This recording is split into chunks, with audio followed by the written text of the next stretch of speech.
All right. You are back with us. Thanks for joining. It's your girl, Candace Mays, host of the Eager Entrepreneur Podcast. And today I have a special guest, Sean Cronin. He is a realtor. Sean, thank you for joining us today. Thank you for having me. I'm glad to be a part of the podcast. I know you've talked about doing it for a while. I've listened to all the episodes. I think we're going to be, episode 9 or 10? Episode 9, you got it. Episode 9. So I'm excited to be here. Yes. And be a part of the journey. Yeah, and you're the first person to be on this wonderful YouTube channel, so we'll celebrate that. But thinking about the real estate life, the realtor life, can you tell us, how did you get started in it? Yeah, so I was working for Comcast when I was 20, between 20 to 24. But at the beginning of my Comcast career, I was running around doing installs for people, and I met this guy that he had a really nice house, he had a nice car, he was a really cool guy, and I was installing his cable. And at that age, I was, the curious young guy trying to get it, and I was just like, look, I asked him, what do you do? And he told me real estate, and we got to make a long story short. We got into a long conversation. He was like, look, you can, come to my office, check it out, and, I'll take you under my wing and I'll teach you the business. And that was when I was like 21. Fast forward, I was at Comcast. I was making good money, so I didn't really think about leaving too much. And then 2 or 3 years later, the company I was working for, it was a subcontracting company under Comcast. They were basically folding. They were, merging with another company. So I had built myself up into a position there that I was making really good money and not doing installs anymore. So I was pretty happy in the position I was at. But since they were folding and merging with another company, I was going to lose my position, lose a lot of my pay. It was going to basically drop down to me have to go back to do installs. And I wasn't doing that. So the very first thing I did was I got that card because I had kept his card all those years. I called him and he said, yes, still come in, interview with us. And, we'll talk about the process. And I did that. And he explained to me how it all worked. I needed to obviously go get my real estate license. And, he said, just do that and we'll be here when you get out and I'll kind of train you from there. And that's how it happened.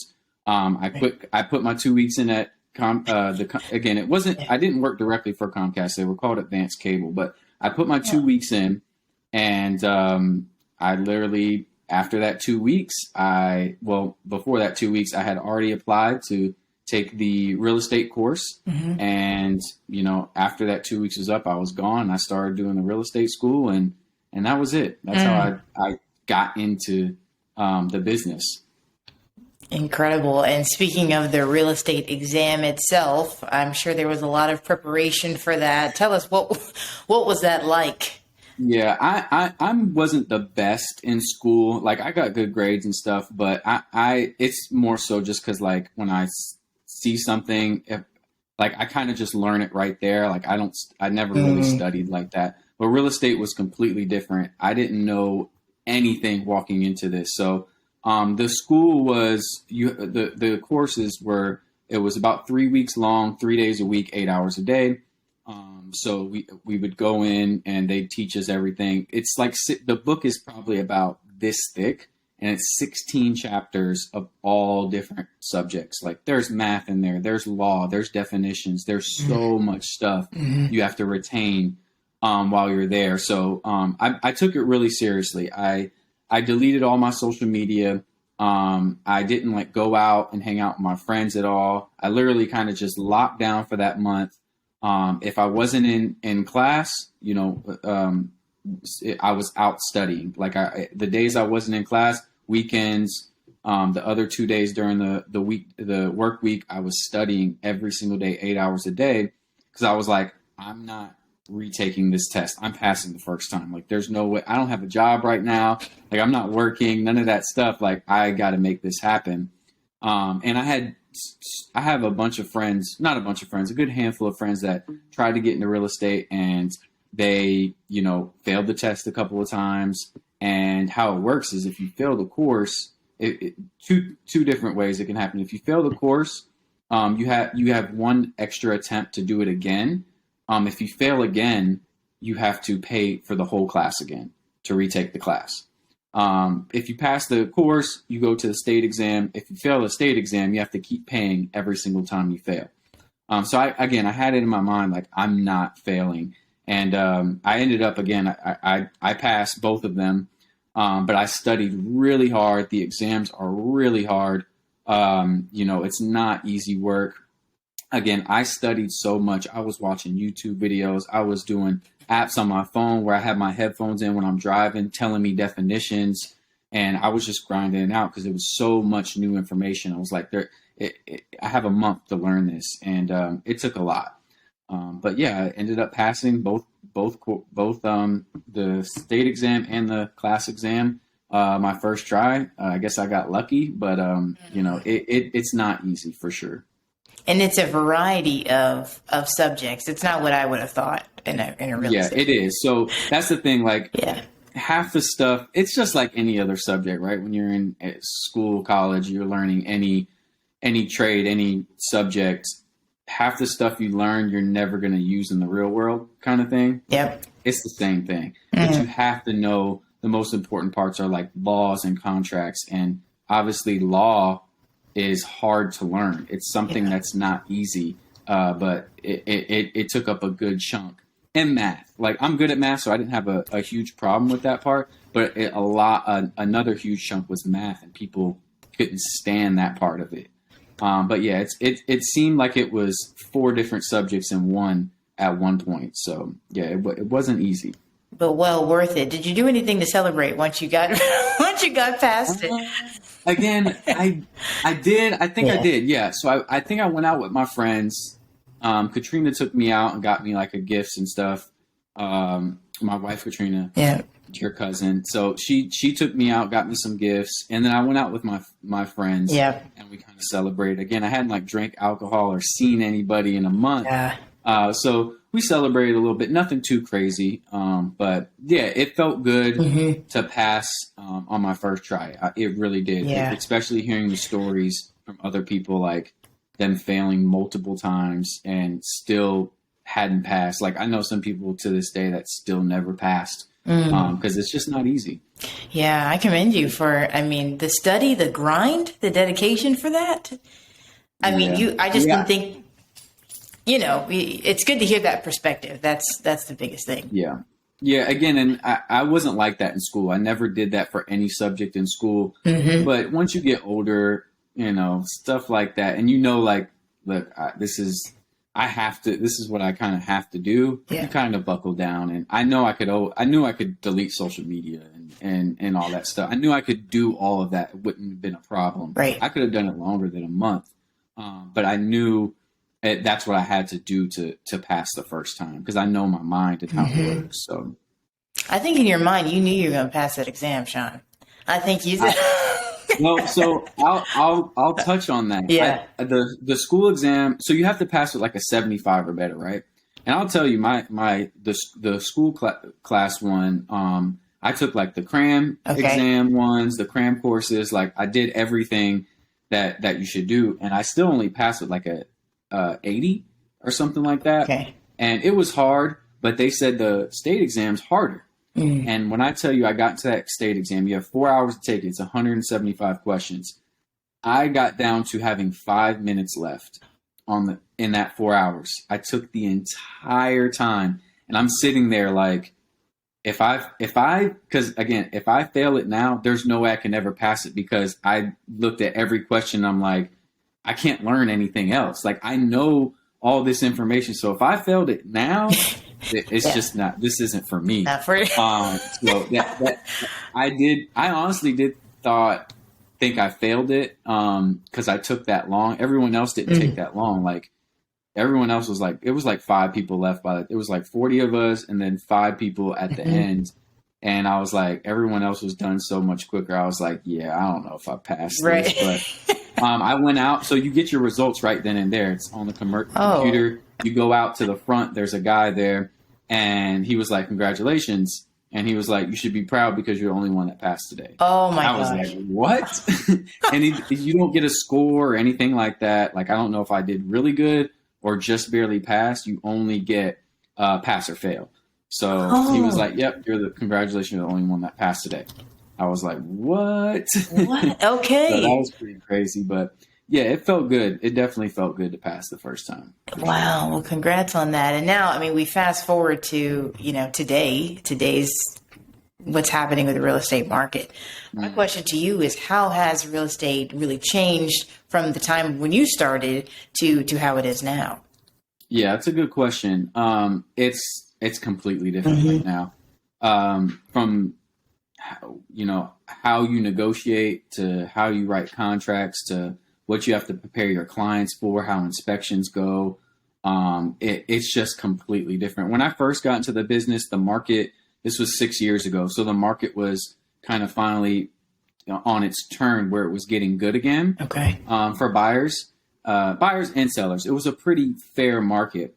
But a lot of the times, you could get in there, you can negotiate for your client, you can get $10,000 off, you can get them to pay home warranties, you can get them to pay for your termite bonds, all this type of stuff you could ask for a buyer back then, that in the market right now, you literally can't ask for anything. Not only that, you have to have a lot of extra cash to win these bids. So the areas that I work in, they're high populated areas and popular areas. I don't really work the outskirts of Metro Atlanta. So anytime I have a client, they're in an area that everyone else is looking as well. So it's high competition, especially right now, again, because there's low supply of homes on the market and a lot of buyers because where the interest rates were. So supply and demand, low supply, high demand drives prices up. And that's where we're at right now. Prices are very high. And you're running into multiple offers on every single house, 10, 20. I've had a house that had 70 offers before. Oh my God. People are offering 20,000 more, 30,000 more cash. So it's not just like, hey, we'll bump the purchase price up. We're willing to pay this difference in cash if the home doesn't appraise for our purchase price. So it's very hard right now for buyers, especially if you don't have the extra money. And forget about asking for anything like closing costs. If you don't have money for closing costs, like you can't buy right now. Even like, and I'm like, I do a lot of new construction. That's like my niche. I love it. Even new construction right now is seeing that trend. Either one, they don't have any homes available, or when they do, they're starting to take multiple offers as well. And a lot of the times when you go with new construction preferred lenders, they'll give you like incentives, 5,000 in closing, 10,000 in closing, stuff for upgrades. None of that anymore. Again, it's just because of where the market is right now. And 5-6 years ago, well, really up until when COVID hit, it wasn't like that. It was a pretty fair market, I would say. Sellers were still getting good money for their homes, and buyers were getting usually what the home appraised for, somewhere around there, and we're able to negotiate a few other things here and there. So I hope that answers your question. Oh yeah, no, it totally does. And I mean, it's well said. And I'm just thinking, I mean, for a seller, you're in the best position ever, but it's like, once I sell that house, where am I going to go? Exactly. So there's the catch 22. It's like, yeah, I can make a bunch of money if I sell my house right now, but where am I going to move? Am I going to take that money and just rent for the year? Like, there's so many different things. So people that are really winning right now are landlords that, just because the mandate that the state passed, where they couldn't evict tenants, was removed like 2 months ago. So now landlords can evict their tenants and all that stuff, so that now they can sell their homes. Because at first, they couldn't evict their tenants or have their tenants out if they weren't paying because of the mandate Georgia put in place. That was lifted about 2 months ago, and now landlords can sell their home, and they're winning big. Again, they don't live in them; they live in the home. They probably don't even live in Georgia half the time. they're able to just sell and liquidate that money. And, it's great for them. Don't get me wrong. I have sellers and it's awesome for them, but my heart's always been for the buyers. It's it warms my heart putting someone in their first home, and we're finding someone their second home, and it's their home of their dreams that they're retiring in. It's just something about that I've always loved, more so than someone selling their house. But again, getting listings is obviously much better than having buyers. It always has been. But like I said, I just love seeing a buyer's face at that closing table when they get those keys, and they get to walk into their dream home. It's something about it. And right now, it's just tough on buyers. Yeah, and that's, it's unfortunate. And do you think the situation is going to change? Well, again, the reason why we're where we are is because low inventory and high demand. The more people that move here, the worse it would get. But we're hoping kind of once COVID passes, more people start to feel comfortable to list their home, because that was a big problem too. Like, people didn't want the unknown, right? A lot of people are just scared of not knowing what's going to happen in the markets, and in our country, period, with COVID. So people just kind of sit in place and wait for things to kind of play out. So we're hoping as COVID kind of settles down, the vaccine and stuff is out. I know new variants are arising, and hopefully, they figure out, more vaccines for that, or I should say shots for those that'll help. Hopefully that'll help the market and people feel more comfortable to list their home. But anyone that says they know what's going to happen doesn't know what they're talking about. We really don't know what's going to happen. We can just hope that it kind of starts to level out and isn't this craziness that's going on now. Yeah, I sure hope 2023 shows us some.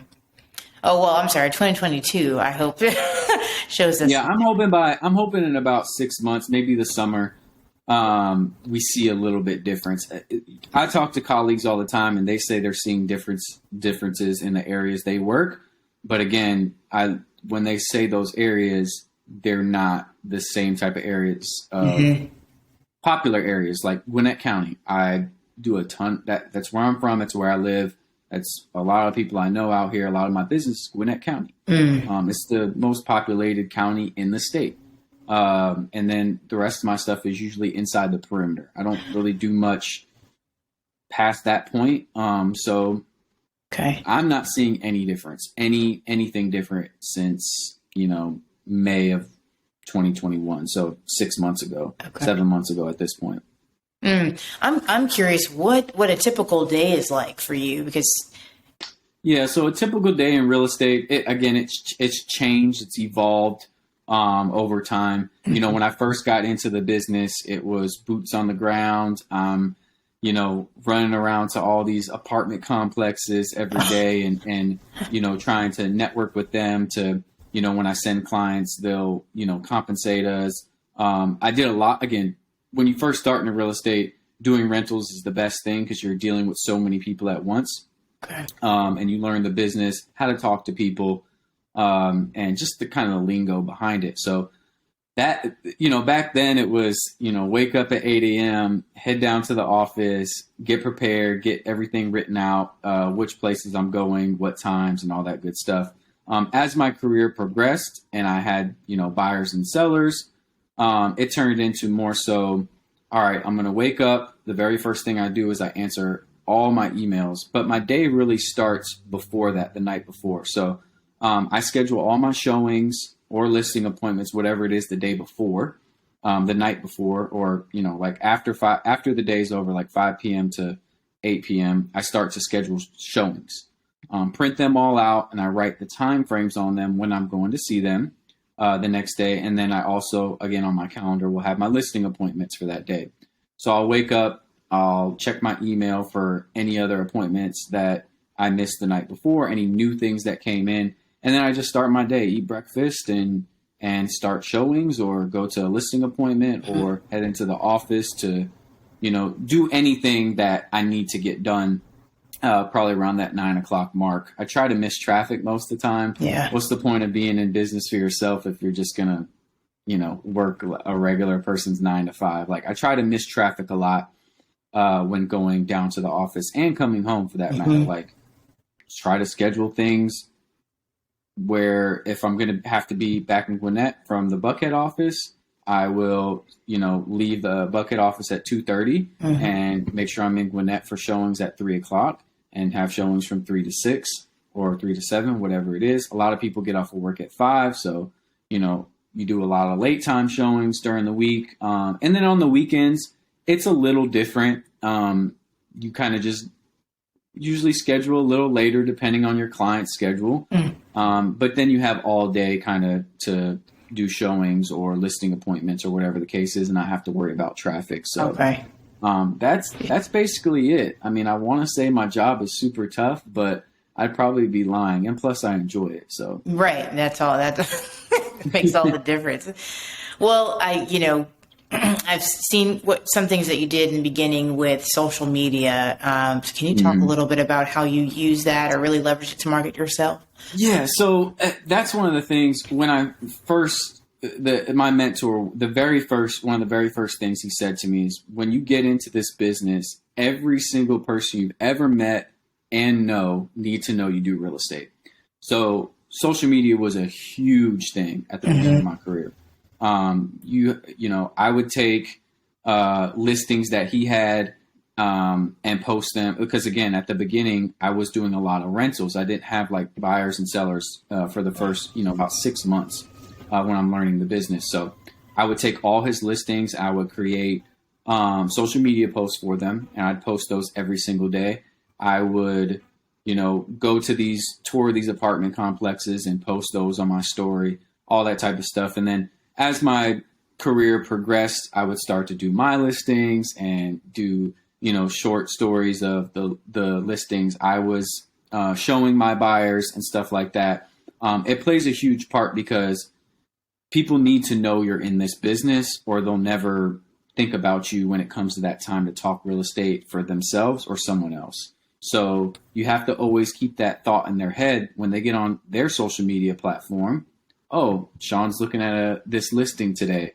He's doing real estate, or he's still in real estate. A lot of the time people don't know you're even still doing it if you don't post stuff like that. So it's very important at the beginning of your career to let everyone know, make sure that they know you're in real estate, and, try to get them to think of you when they're going to go buy a house or sell their house, or even when they're having a conversation with somebody else about real estate, like, oh, I know this guy.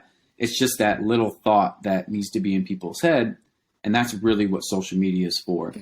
I didn't use it much more than that. And, again, as my career progressed, I use it a little less now. But it's very important if you're going to be in this business, for sure. Okay. So we talked about flexibility kind of in your schedule. And, use of the social media there to really raise awareness.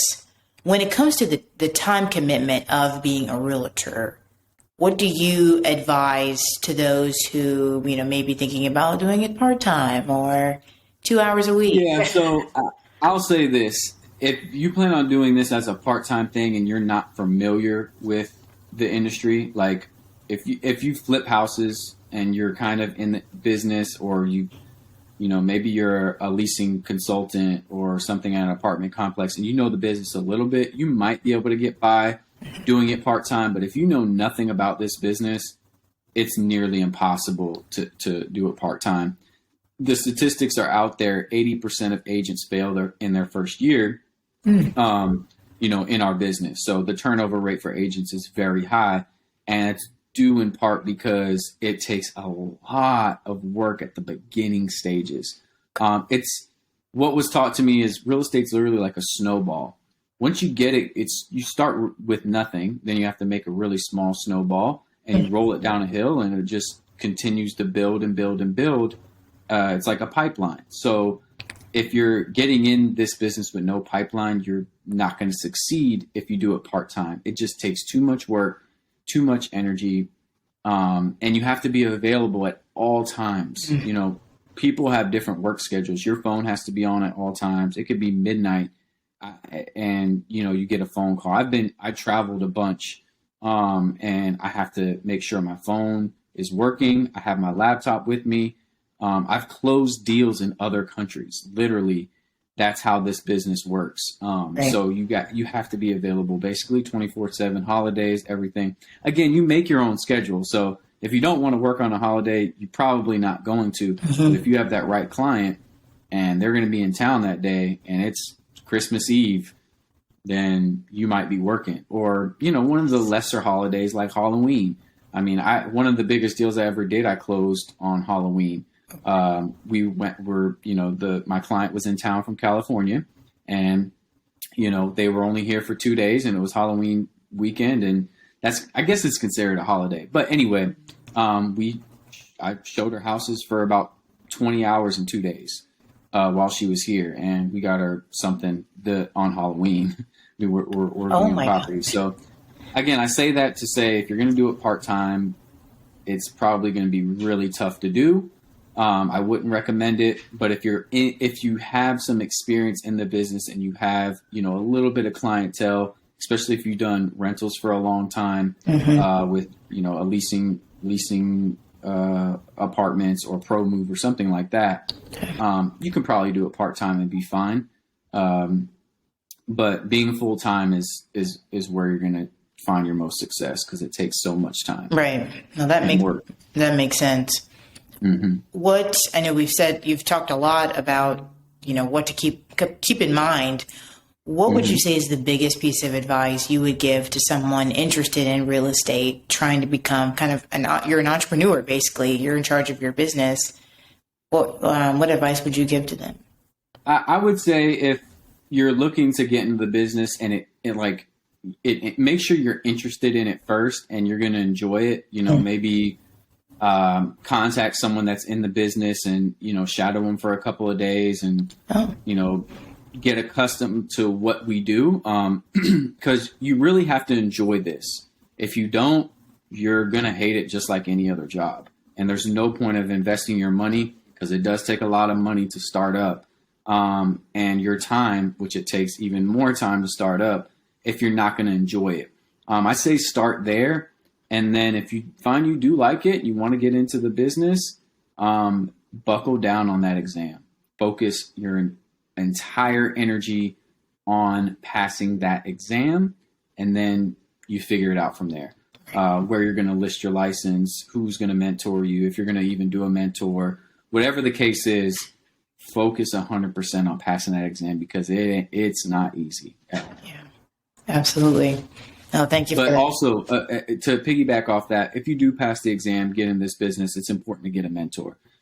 Get someone that's going to, teach you the ropes, that you can shadow every day, that you can learn how to, the real estate lingo. That the school is not going to teach you how to speak to people. Right. It's going to teach you how to write contracts, and even then, you're not going to really know how to do it until you're doing them, in the real world. But you need to know how to speak to people. Right. You're not just selling homes, you're selling yourself. And you need to know how to talk to people and present, your ability to them by speaking to them. So I'd focus on that after passing the exam. Find a good mentor, and, you should be good. Fantastic, Sean. That's excellent advice. And I thank you for that. And my last question for you today, because you've been so informative, I'm going to give a little drum roll here.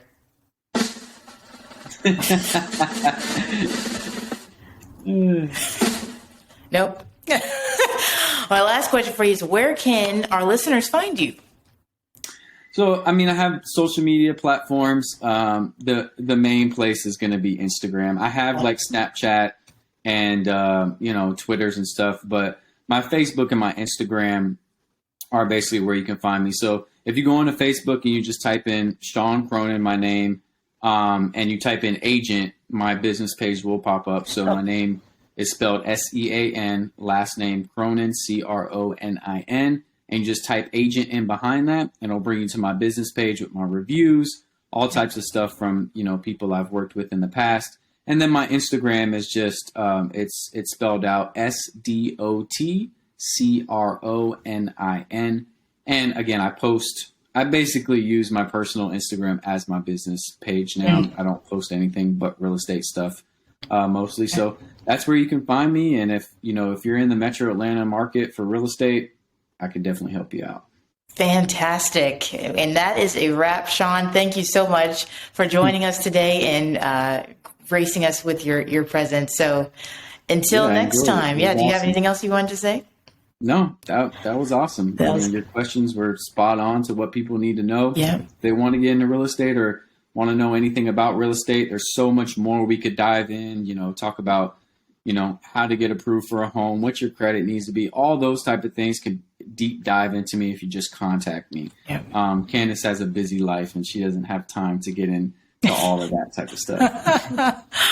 I mean, this is what excites me. So this is great. Well, thank you all to the listeners today, and please do us a favor and comment if you like these kind of videos. We'll keep them coming. But thanks again for your support. We'll see you next time. Bye. Candace, thank you for having me. Thank you. All right.